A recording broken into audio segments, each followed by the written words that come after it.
Everyone, आप लोग कैसे? आप सभी अच्छे होंगे। आज मैं ओ हार्ट इज इचानमेन का एपिसोड नंबर 20 हिंदी में लायू। पसंद लाइक और मैं सब्सक्राइब जरूर कीजिएगा। ओके दोस्तों, मैं स्टोरी स्टार्ट करती हूँ।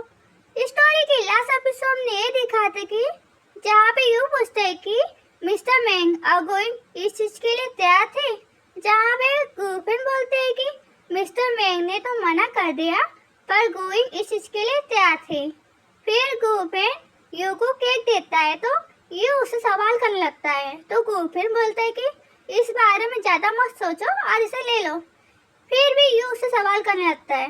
ओके सो आज का एपिसोड शुरू करती हूँ। स्टोरी की स्टार्टिंग में हमें यू को दिखाया गया है, जहाँ पे यू बोलता है कि तुम तो समझदार लोगों में से एक हो ना, फिर तुम स्टूपिड जैसे इमोशन हरकतें कैसे कर सकते हो?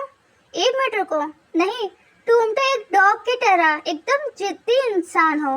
फिर वो आगे बोलता है कि तुमने मुझे केक दिया पर तुम्हें नहीं पता कि तुम ऐसा क्यों करना चाहते हो।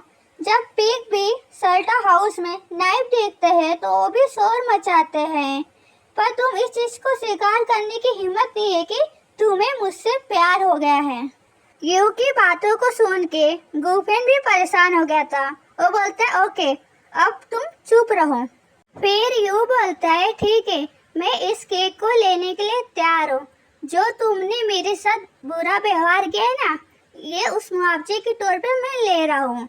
लेकिन भविष्य में तुम्हें मेरे लिए कुछ भी करने की जरूरत नहीं है, क्योंकि मैं तुमसे कुछ भी लेना नहीं चाहता, क्योंकि तुम इस लायक नहीं हो। फिर यू केक की तरफ देखता है। फिर यू केक को उठवा लेता है। जब वो टेस्ट करता है उसे बहुत ही टेस्टी लगता है। मन में सोचता है ये तो बहुत ही अच्छा है, काफी समय के बाद मैंने मीठा खाया है, और यू मन ही मन बहुत खुश होता है। फिर वो आगे सोचता है कि हालांकि मैं उसके दानशीलता से नरम नहीं पड़ूंगा, और फिर वो ऐसा दिखाने की कोशिश कर रहा है जैसे कि उसको कोई फर्क ही नहीं गिरा हो। अब हमें मिस्टर मैंग को दिखाए गए, जो कि अपने घर आ चुके हैं, पर उन्हें देख के लग रहा है कि वो बहुत थके हुए हैं। तो मिस्टर मैंग बोलते हैं लाउन झाओ। हाँ दोस्तों, इस आदमी का नाम है। फिर लाउन झाओ बोलता है कि साओ मैंग आप वापस आ गए। फिर मिस्टर मैंग बोलते हैं हाँ। फिर पूछते हैं कि आज बेला पर किसी का कॉल आया था क्या? फिर लाउन झाओ सोचने लगते, बोलते हैं हाँ, एक कॉल तो आया था। फिर मिस्टर मैंग खुश होते हुए पूछते हैं कि कौन है वो, और इससे पता चलता है कि मिस्टर मैंग किसी की कॉल का इंतजार कर रहे थे। फिर लाउन झांग बोलते हैं कि उन्होंने ये नहीं बताया कि वो कौन थे, लेकिन उन्होंने कहा कि साओ मैंग अपने ब्लैक बुल ग्रुप का पहला प्राइज जीता है। वो आपको 8,800 युआन कैश प्राइस और 4 बैटिंग बैट सेट देंगे। सॉरी दोस्तों, असल में वो बूटिंग बैट था। ये सुन के मिस्टर मैंग अपने हाथों से अपना सर पकड़ लेते और बोलते हैं कि ऐसे में से कोई कॉल आए तो इसका जवाब मत दो और मुझे भी मत बताओ इस बारे में। फिर लाउन झांग खुश होते हुए बोलते हैं कि समझ गया साओ मैंग। फिर मिस्टर मैंग सीढ़ी पर चढ़ने लगते हैं और अपने रूम की तरफ बढ़ने लगते हैं। फिर वो डोर खोल के अपने रूम के अंदर आते हैं। अब हम देखते हैं कि कंप्यूटर की स्क्रीन पर हमें डॉक्टर का फोटो दिखाया गया है। फिर मिस्टर मैंग डॉक्टर के फोटो को देखते हुए बोलते हैं कि मुझे तुम्हारी बहुत याद आ रही है। अब हमें अगले दिन का सीन दिखाया गया है। अब हमें गुफिन की ऑफिस का सीन दिखाया गया है, जहाँ पे आना यू को कॉल करके बोलती है कि यू बाय वन, जो मैंने तुम्हें डॉक्यूमेंट दी थी, क्या तुमने उसे डिलीवरी कर दी? अब हमें यू को दिखाया गया, जहाँ पे यू बोलता है कि मैंने पहुँचा दिया है।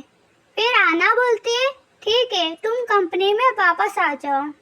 एक मिनट रुको, क्या तुम अभी भी लू कंपनी में हो? फिर यू बोलता है कि मैं लू कंपनी के बाहर खड़ा हूँ।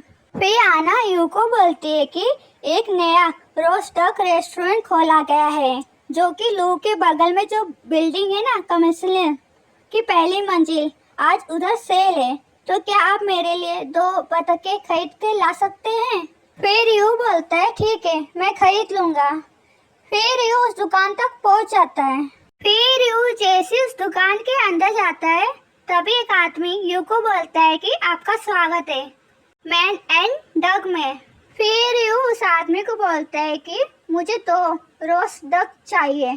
फिर वो आदमी बोलता है ठीक है। फिर वो यू से पूछते हैं कि क्या आपको क्रिस्पी स्किन।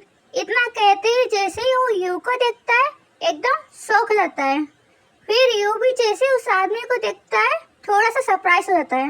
अब हमें उस आदमी का चेहरा दिखाया गया है। फिर वो आदमी यू को बोलता है कि क्या तुम लिव यू बाईवान हो ना। फिर यू बोलता है लू यांग। अब पता चलता है कि उस आदमी का नाम लू यांग है। फिर यू थोड़ा सा अजीब चेहरा बनाते हुए बोलता है कि मेरा नाम यू बाईवान है, क्योंकि लू यांग ने इसका नाम लेते हुए थोड़ा मिस्टेक किया था ना, इसके लिए। फिर यू खुश होते हुए पूछता है कि क्या तुम इस दुकान में काम करते हो। फिर लू यांग खुश होते हुए बोलता है हाँ मैं यहाँ पर बतखें बना रहा हूँ। फिर यू बोलता है बतख बनाना। फिर लू यांग खुश होते हुए बोलते हैं हाँ मैं तो डक्स बनाने में बहुत अच्छा काम करता हूँ, मैं तो डक्स बनाने के लिए ही पैदा हुआ हूँ। फिर लू यांग यू को पकड़ता है और जोर जोर से हिलाने लगता है। बोलता है कि मैंने कॉलेज एंट्रेंस एग्जाम के बाद मैंने आपको मैसेज किया पर तुमने मुझे कोई भी जवाब नहीं दिया। फिर यू अपना चेहरा दूसरी तरफ करते हुए बोलता है कि वो नंबर चोरी हो गया था और वो नंबर वापस नहीं मिल सकता था, तो मैंने एक नया नंबर लिया है पर उसमें कई लोगों के नंबर नहीं थे। फिर लू यांग बोलता है इसमें कोई हैरानी की बात नहीं है कि अचानक से तुम्हारे अकाउंट में फ्रेंड सर्कल में पोर्नोग्राफी बेचना क्यों शुरू कर दिया। अब लू यांग को सब समझ आ गया है। फिर यू बोलता है कि प्लीज उस नंबर को डिलीट कर दो, ये कितना एम्बैरस है। फिर लू यांग यू से पूछता है कि तुम अभी कहाँ पर काम कर रहे हो।